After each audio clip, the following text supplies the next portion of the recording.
வணக்கம். டான் தமிழொலியின் காலநேர பிரதான செய்திகளுடன் நான் குணம் துஷ்யந்தன். அமெரிக்கா வரி விதிப்பில் இலங்கைக்கு நிவாரணம் கிடைக்கும் என்ற நம்பிக்கை உள்ளது என அமைச்சர் அனில் யாதவ் பெர்னாண்டோ தெரிவித்துள்ளார். இலங்கைக்கு அமெரிக்கா விதித்துள்ள பரஸ்பர தீர்வை வரி குறித்து அமெரிக்காவின் வர்த்தகத்துறை பிரதிநிதிகளுடன் சுமூகமாக பேச்சுவார்த்தையில் ஈடுபட்டுள்ளதாகவும், கிடைக்கப்பெற்றுள்ள 90 நாட்களை சிறந்த முறையில் பயன்படுத்திக் கொள்வோம் எனவும் தொழில் அமைச்சர் அனில் யாதவ் பெர்னாண்டோ தெரிவித்துள்ளார். அமெரிக்காவினால் இலங்கைக்கு விதிக்கப்பட்டுள்ள பரஸ்பர தீர்வை வரி தொடர்பில் அரசாங்கம் எடுத்துள்ள நடவடிக்கைகள் குறித்து வினவிய போதே அவர் இவ்வாறு குறிப்பிட்டார். ஜனாதிபதி தலைமையில் நடைபெற்ற கட்சித் தலைவர்கள் கூட்டத்தில் அமெரிக்காவின் பரஸ்பர தீர்வை வரி குறித்து விரிவாக பேசப்பட்டது. பல யோசனைகளை முன்வைத்துள்ளனர். அவற்றை முழுமையாக பரிசீலனை செய்து உரிய நடவடிக்கைகளை மேற்கொள்வோம். அமெரிக்காவினால் விதிக்கப்பட்ட 44% பரஸ்பர தீர்வை வரி குறித்து ஆராய்வதற்கு ஜனாதிபதியால் நியமிக்கப்பட்ட குழு அமெரிக்காவின் வர்த்தகத்துறை பிரதிநிதிகளுடன் 2 முறை பேச்சுவார்த்தையில் ஈடுபட்டுள்ளார்கள். வரி விவகாரத்தில் இலங்கைக்கு ஒத்துழைப்பு வழங்குமாறு வலியுறுத்தி ஜனாதிபதி அனுரகுமார திசாநாயக்க அமெரிக்க ஜனாதிபதிக்கு கடிதம் ஒன்றை அனுப்பி வைத்துள்ளார். இதற்கு மாறாக நிதியமைச்சர் சார்பில் அமெரிக்காவின் வர்த்தகத்துறைக்கும் கடிதம் அனுப்பி வைக்கப்பட்டுள்ளது. ஆகவே கிடைக்கப்பெற்றுள்ள 90 நாட்களை சிறந்த முறையில் பயன்படுத்திக் கொள்ளும் குறித்த வரி விதிப்பில் இலங்கைக்கு நிவாரணம் கிடைக்கும் என்ற நம்பிக்கை உள்ளது என அனில் யாதவ் பெர்னாண்டோ தெரிவித்துள்ளார்.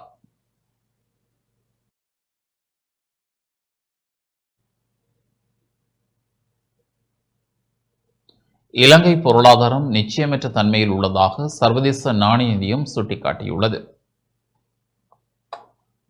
அண்மைய வெளிப்புற அதிர்ச்சி மற்றும் சர்வதேச நடவடிக்கைகள் இலங்கையின் பொருளாதாரத்துக்கு நிச்சயமற்ற தன்மையை உருவாக்கியுள்ளதாக சர்வதேச நாணய நிதியம் தெரிவித்துள்ளது. இலங்கைக்கு விஜயம் மேற்கொண்டிருந்த சர்வதேச நாணய நிதியத்தின் அதிகாரிகள் குழு மேற்கொண்ட சந்திப்புகள் தொடர்பில் விடுக்கப்பட்டுள்ள அறிக்கையில் இந்த விடயம் குறிப்பிடப்பட்டுள்ளது. உலகளாவிய நிச்சயமற்ற தன்மை இலங்கை நிதிச்சந்தையின் ஏற்ற இறக்கத்துக்கு வழிவகுத்துள்ளது. இலங்கை முன்னெடுத்துள்ள செயல்பாடுகள் பாராட்டத்தக்கது. நிலையான வருவாய் திரட்டல் முயற்சிகள் அவசியமாகும்.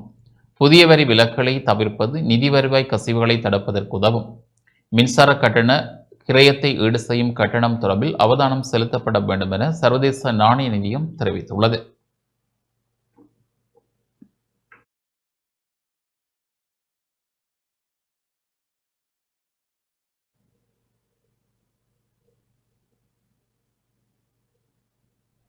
உள்ளூராட்சி தேர்தலுக்கான வாக்குச்சீட்டு அச்சிடும் பணி இம்மாத இறுதிக்குள் நிறைவடையும் என தெரிவிக்கப்பட்டுள்ளது. உள்ளூராட்சி மன்ற தேர்தலை முன்னிட்டு 14 நிர்வாக மாவட்டங்களுக்கான வாக்குச்சீட்டுகள் அச்சிடும் பணிகள் நிறைவடைந்துள்ளதாக அரசு அச்சகம் தெரிவித்துள்ளது. 1,10,00,000 வாக்குச்சீட்டுகள் இதுவரை அச்சிடப்பட்டுள்ளதாக குறிப்பிடப்பட்டுள்ளது. வாக்குச்சீட்டுகளை அச்சிடும் பணிகள் எதிர்வரும் 28ஆம் தேதிக்குள் நிறைவடையும் என அரசு அச்சக பிரதி புஷ்பகுமார் தெரிவித்தார்.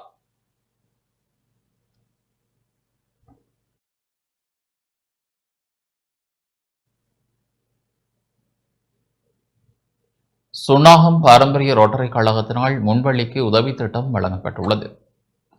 சுன்னாகம் பாரம்பரிய ரோட்டரி கழகத்தினால் முன்வள்ளி ஒன்றுக்கு உதவி திட்டம் வழங்கி வைக்கப்பட்டுள்ளது. அந்த வகையில் மட்டுவில் ஞானதீபம் முன்வள்ளிக்கு நன்னீர் சுத்திகரிப்பு இயந்திரம் வழங்கி வைக்கப்பட்டது. இதன் மூலம் சிறுவர்கள் சுத்தமான குடிநீரை பெற்றுக் கொள்வதற்கு வாய்ப்பு ஏற்படுத்தப்பட்டுள்ளதாக முன்வள்ளி தரப்பினர் தெரிவித்தனர். குறித்த உதவி வழங்கும் நிகழ்வில் சுன்னாகம் பாரம்பரிய ரோட்டரி கழக உறுப்பினர்கள் பங்கேற்றனர்.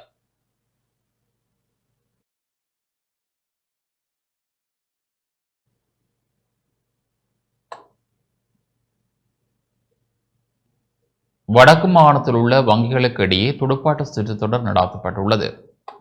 சுன்னாகம் பாரம்பரிய ரோட்டரி கழகத்தின் ஏற்பாட்டில் வடக்கு மாகாணத்தில் உள்ள வங்கிகளுக்கு இடையே நடாத்தப்பட்ட துடுப்பாட்ட சுற்றுத்தொடரில் கொமர்ஷியல் வங்கி 1ஆம் இடத்தை பெற்றுக்கொண்டது. கொக்குவில் இந்து கல்லூரி மைதானத்தில் இடம்பெற்ற இறுதிப் போட்டியில் மக்கள் வங்கியை 38 ஓட்டங்களால் வீழ்த்தி கொமர்ஷியல் வங்கி 1ஆம் இடத்தை பெற்றுள்ளது. 8 வங்கிகள் பங்கெடுத்த குறித்த தொடரில் 3ஆம் இடத்தை ஹேட்டன் நேஷனல் வங்கி பெற்றுக்கொண்டது. தொடரின் இறுதிப் போட்டியில் பிரதம விருந்தினராக ரோட்டரி உதவி ஆளுநர் ரோட்டேரியன் ரகுராம், சிறப்பு விருந்தினராக சுன்னாகம் இலங்கை வங்கி முகாமையாளர் துஷ்யந்தன், கௌரவ விருந்தினராக கொக்குவில் இந்து கல்லூரி அதிபர் வசந்தன் என பலர் கலந்து கொண்டனர்.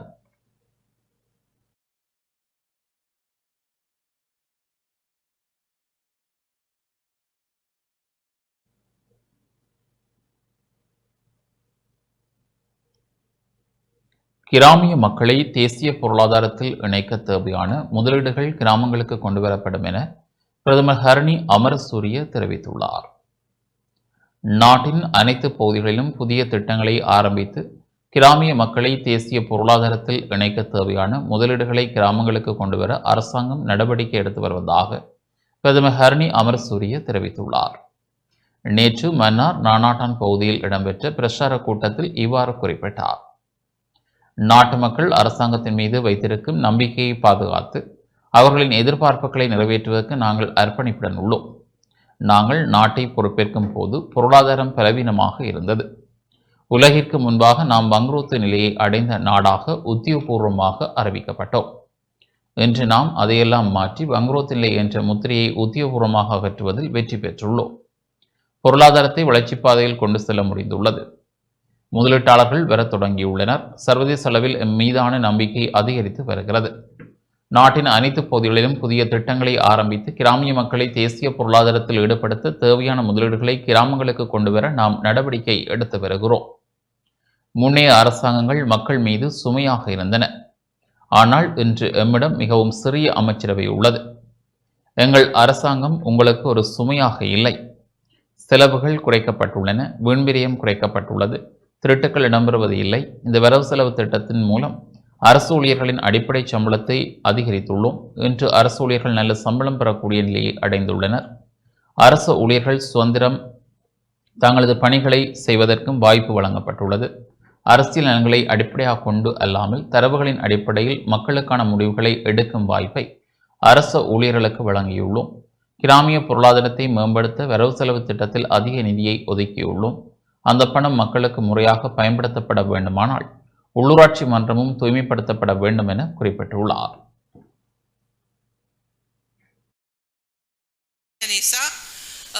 ආයෝජකයෝ මේ රටට එන්න කැමති අද අපිට පුළුවන් වෙලා තියෙනවා නිල වශයෙන් අර අපිට තිබ්බ බංකොලොත් ලේබල් එක ගලව ගන්න අපිට පුළුවන් වෙලා තියෙනවා. ඒ වෙන් කළ நுவரெலியா நோர்வுட் பிரதேச சபைக்கான தேசிய மக்கள் சக்தியின் வேட்பாளர் அறிமுக நிகழ்வு நேற்று இடம்பெற்றது. உள்ளூராட்சி மன்ற தேர்தலில் நுவரெலியா நோர்வுட் பிரதேச சபைக்கு போட்டியிடும் வேட்பாளர்களின் அறிமுக நிகழ்வு நேற்று இடம்பெற்றது. பவந்தலாவ தண்டாயுதபாணி ஆலய மண்டபத்தில் இடம்பெற்ற நிகழ்வில் பெண்கள் மற்றும் மகளிர் சிறுவர்கள் விவகாரங்கள் அமைச்சர் சரோஜா போல்ராஜ் மற்றும் நுவரெலியா மாவட்ட நாடாளுமன்ற உறுப்பினர் கிருஷ்ணன் கலைச்செல்வி ஆகியோர் பங்கேற்றனர்.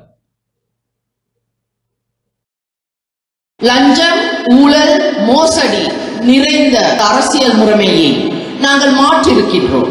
இந்த 4 மாத காலங்களுக்கு என்ன செய்தோம் என்று நிறைய பேர் கேட்கிறார்கள். அப்படி பார்த்தோம் என்றால் இலங்கையில இந்த இவ்வளவு காலம் அந்த இயங்கி வந்த பொருளாதார முறை மிகவும் வீழ்ச்சி அடைந்த நிலையில் இருந்ததை நாங்கள் பார்த்தோம்.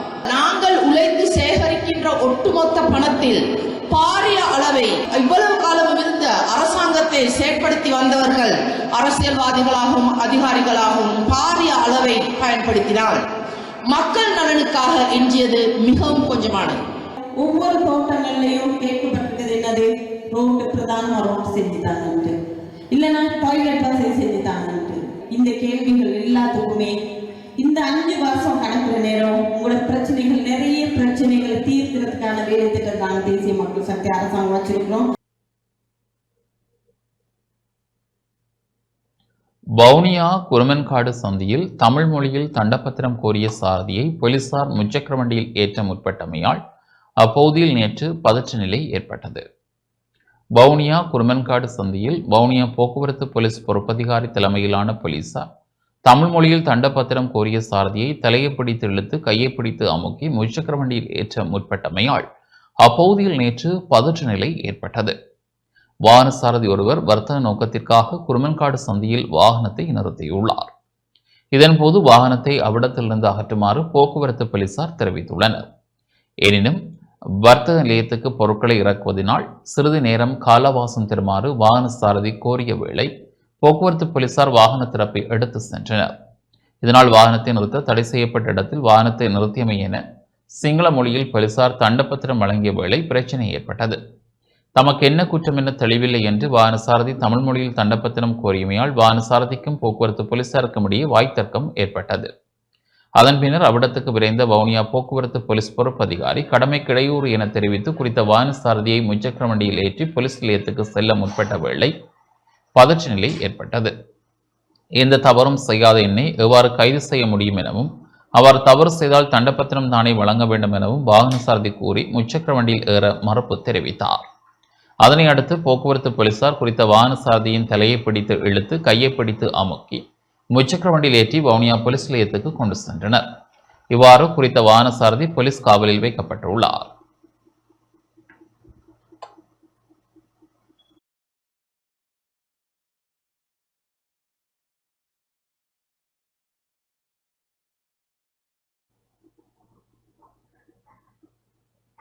யாழ்ப்பாணம் வலிகாமம் மேற்கு பிரதேச சபையில் போட்டியிடும் தேசிய மக்கள் சக்தி வேட்பாளர்களின் அறிமுக நிகழ்வு நேற்று இடம்பெற்றது. யாழ்ப்பாணம் வலிகாமம் மேற்கு பிரதேச சபையில் போட்டியிடும் தேசிய மக்கள் சக்தி வேட்பாளர்களின் அறிமுக நிகழ்வும் மக்கள் சந்திப்பும் நேற்று சித்தங்கணியில் இடம்பெற்றது. சித்தங்கணி மகா கணபதி பிள்ளையார் ஆலய மண்டபத்தில் இடம்பெற்ற நிகழ்வில் வெளிவார மற்றும் சுற்றுலாத்துறை அமைச்சர் விகித ஹேரத், கடற்றொழில் நீரியல் மற்றும் கடல் வளங்கள் அமைச்சர் இன சந்திரசேகர், நாடாளுமன்ற உறுப்பினர்களான கானா இளங்குமரன், ஜேனா ராஜீவன், எஸ் ஸ்ரீவானந்தராஜா மற்றும் வேட்பாளர்கள் ஆதரவாளர்கள் பங்கேற்றனர்.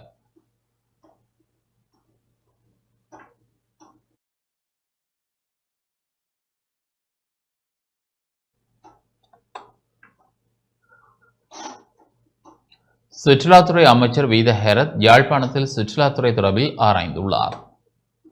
வெளிநாட்டவர்கள் வெளிநாட்டு வேலைவாய்ப்பு மற்றும் சுற்றுலாத்துறை அமைச்சர் வீத ஹேரத் நேற்று யாழ்ப்பாணத்துக்கு விஜயம் மேற்கொண்டார். இதன்போது வடக்கு மாகாண சுற்றுலாத்துறை சார்ந்த தொழில் முனைவோர்களுடன் விசேட சந்திப்பில் ஈடுபட்டார். சுற்றுலாத்துறையை அபிவிருத்தி செய்வது தொடர்பில் வடக்கு மாகாண தொழில் முனைவோரின் கருத்துக்களை அமைச்சர் வீத ஹேரத் கேட்டறிந்து கொண்டார். கொழும்பு யாழ்ப்பாணம் இடையிலான விமான சேவையை ஆரம்பித்தல், யாழ்ப்பாணம் சர்வதேச விமான நிலையம் மற்றும் காங்கேசன்துறை துறைமுகம் ஊடாக இலங்கைக்கு வரும் பயணிகளின் விவரங்களை உரிய திணைக்களங்கள் ஊடாக வெளிப்படுத்தல், வில்வத்து சரணாலயத்துக்கான நுழைவாயிலை மன்னாரிலும் ஏற்படுத்துதல் உள்ளிட்ட பல்வேறு விடயங்கள் அமைச்சரிடம் கோரிக்கையாக முன்வைக்கப்பட்டன.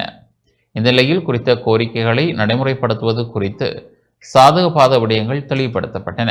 இந்த சந்திப்பில் கடற்றொழில் அமைச்சர் சந்திரசேகர், நாடாளுமன்ற உறுப்பினர்களான பவானந்த ராஜா, இளங்குமரன் மற்றும் வடக்குமான தொழில் முனைவோர் உள்ளிட்ட பலர் பங்கேற்றனர்.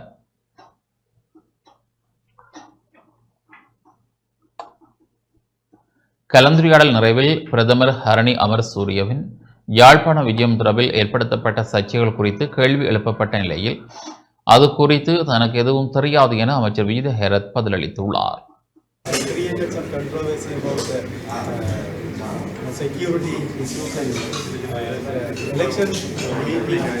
I don't know about that. I think that I don't know about that. I didn't watch any news about that. There was a parliament debate on that. That is not a big issue. Yeah. Batticaloa மாவட்டத்தில் நெல் உற்பத்தி திறனை அதிகரிப்பது தொடர்பான கலந்துரையாடல் நடைபெற்றது. மட்டக்களப்பு மாவட்டத்தின் நெல் உற்பத்தி திறனை அதிகரித்தல் தொடர்பான கலந்துரையாடல் மட்டக்களப்பு மாவட்ட பிரதி விவசாய பணிப்பாளர் எம் பரமேஸ்வரன் தலைமையில் மாவட்ட விவசாய பயிற்சி நிலையத்தில் நேற்று நடைபெற்றது. கிழக்கு மாகாண ஆளுநரின் வழிகாட்டலில் நடைபெற்ற கலந்துரையாடலில் கிழக்கு மாகாண விவசாய அமைச்சின் செயலாளர் திசாநாயக்க, பத்தலகொட நெல் ஆராய்ச்சி நிலைய பணிப்பாளர் பிரியந்த, விதை உற்பத்தி பிரிவின் மேலதிக பணிப்பாளர் சிவனேசன், கமல அபிவிருத்தி திணைக்களத்தின் பிரதி ஆணையாளர் ஜெகநாத், மாவட்ட விவசாய பணிப்பாளர் சனீர் உட்பட திணைக்களங்களின் அதிகாரிகள், மட்டக்களப்பு வர்த்தக சம்மேளனத்தின் நிர்வாகிகள், விவசாய அமைப்புகள் என பலரும் கலந்து கொண்டிருந்தனர். இதன்போது விளைச்சல் குறைவிற்கான காரணங்கள் கலந்துரையாடப்பட்டு சில தீர்மானங்கள் எடுக்கப்பட்டதோடு களைநிலை கட்டுப்படுத்துவதற்கான விசேட செயற்திட்டம் மற்றும் தரமான விதைநெல் உற்பத்தியை ஊக்குவித்தல் என்பனவும் உடன் நடைமுறைப்படுத்தும் திட்டங்களாக ஏற்றுக்கொள்ளப்பட்டன.